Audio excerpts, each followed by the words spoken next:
जय संविधान, जय भीम, महात्मा गांधी की जय, गोडसे मुर्दाबाद।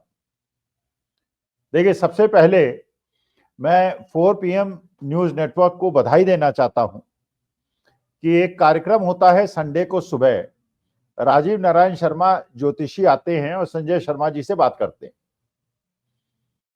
अच्छा, जैसे बाकी दर्शक श्रोता भी, उनकी कुछ शिकायतें होती हैं, कभी वो खुशी जाहिर करते हैं, कभी वो दुख जाहिर करते हैं।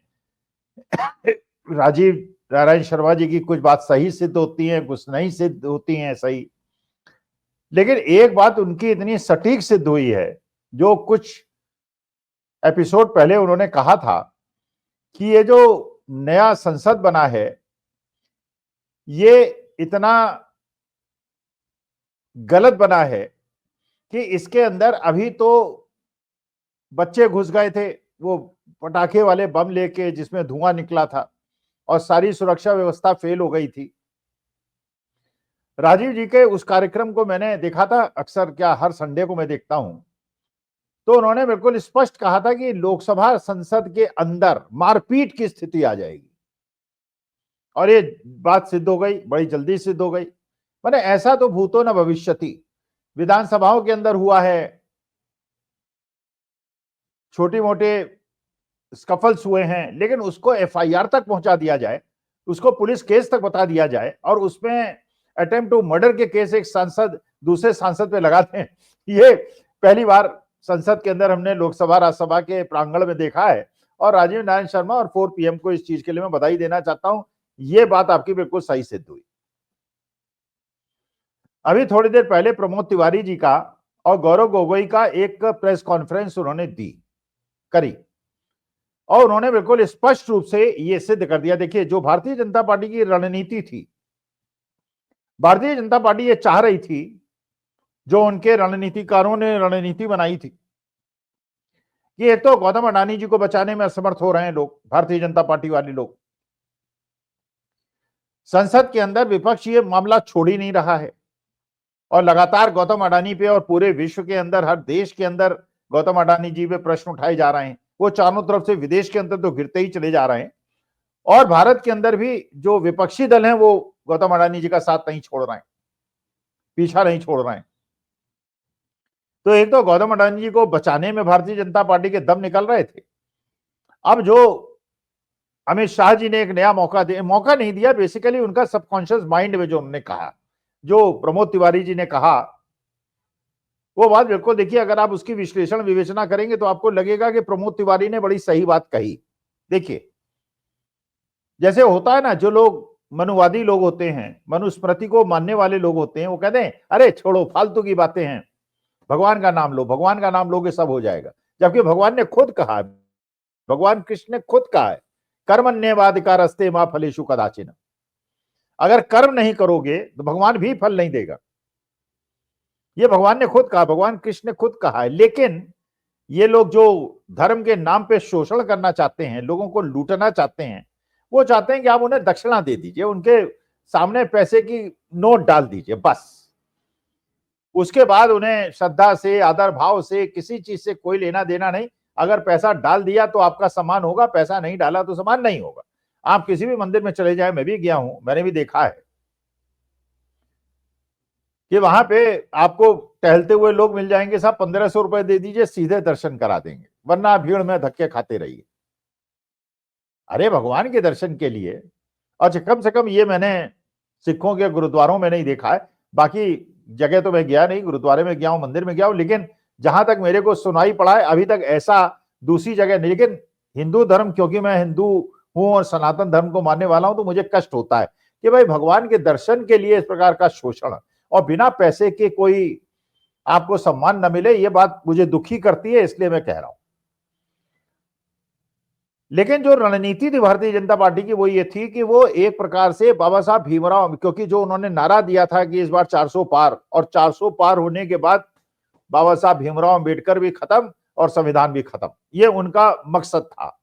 जो उनके जो कैंडिडेट थे, जो अलग अलग जगह से चुनाव लड़ रहे थे, उन्होंने स्पष्ट भी कर दिया था, पर नहीं करना चाहिए था, क्योंकि उसकी वजह से उनको हार मिली, 240 सीटें मिली। और आज के तारीख में अगर नीतीश कुमार, अगर एकनाथ शिंदे और चंद्रबाबू नायडू सपोर्ट वापस ले ले तो उनकी सरकार गिर जाएगी और नई सरकार बन जाएगी, कोई नया प्रधानमंत्री बन जाएगा। लेकिन ये इसका मुख्य कारण केवल ये था कि उन्होंने संविधान और बाबा साहब भीमराव अम्बेडकर पे हमला बोला था। ये भी नहीं है कि जो कैंडिडेट थे, अरुण गोविल थे या लल्लू सिंह थे या बाकी लोग थे, ये इतने कम बुद्धिमान थे, नहीं पता था कि संविधान और बाबा साहब भीमराव अम्बेडकर के खिलाफ बोलने से ये चुनाव भारतीय जनता पार्टी को हरा देंगे। पता इनको था, लेकिन इसके बावजूद जो सबकॉन्शियस माइंड होता है उसको आप रोक नहीं पाते। जैसे आप जाइए कहीं आर्मी के, मैं भी गया था आर्मी के सिलेक्शन में इंजीनियरिंग करने के बाद एसएसबी के इंटरव्यू में, तो वो आपके अंदर की सारी बातें निकाल लेते हैं, आपके सबकॉन्शियस माइंड से निकाल लेते हैं, अनायास वो निकल आता है। जो चीज आप चाहते हैं कि छिपाए, लेकिन निकल आएगा, क्योंकि they know as to how to take out things out of you. तो उन जो मेंबर ऑफ पार्लियामेंट्स के जो कैंडिडेट थे उनकी गलती नहीं थी, क्योंकि उनके अंदर अंतर मन में उनकी पार्टी के अंदर ये भावना है कि हमें मनुवाद स्थापित करना है, मनुस्मृति लागू करनी है, और पूरा वही वर्ण व्यवस्था छूत अछूत उसी प्रकार की चीज को जो बाबा साहब भीमराव अम्बेडकर ने संघर्ष करके, महात्मा गांधी ने संघर्ष करके, पंडित जवाहरलाल नेहरू ने संघर्ष करके जो मुकाम हासिल किया है, उसको छीनना इनका मकसद था। तो जो उनके एमपी के कैंडिडेट्स ने किया वही अमित शाह जी ने कर दिया। सबकॉन्शियस माइंड में तो था कि संविधान को हमें हटाना है। तो जैसे तिरस्कार की भावना से होता ना, अपमान की भावना, जो प्रमोद तिवारी ने कहा अपमान की भावना से, अंबेडकर अंबेडकर अंबेडकर अंबेडकर क्या करते हो, भगवान का नाम लो। मतलब ये क्या कहना भी मुझे अच्छा नहीं लगता है। माने वो व्यक्ति जिसने संविधान की रचना की, जिसने देश की बहुत बड़ी जनसंख्या को मुख्य धारा में शामिल कराया, जिसने हमारे देश की कुरीतियों को दूर किया। अब राजा राम मोहन राय का अगर हम लोग नाम लेते हैं तो इसलिए नाम नहीं लेते हैं कि वो बंगाली थे या कहां के रहने वाले थे और किस जाति धर्म के आते थे। उन्होंने धर्म के अंदर की कुरीति को दूर किया।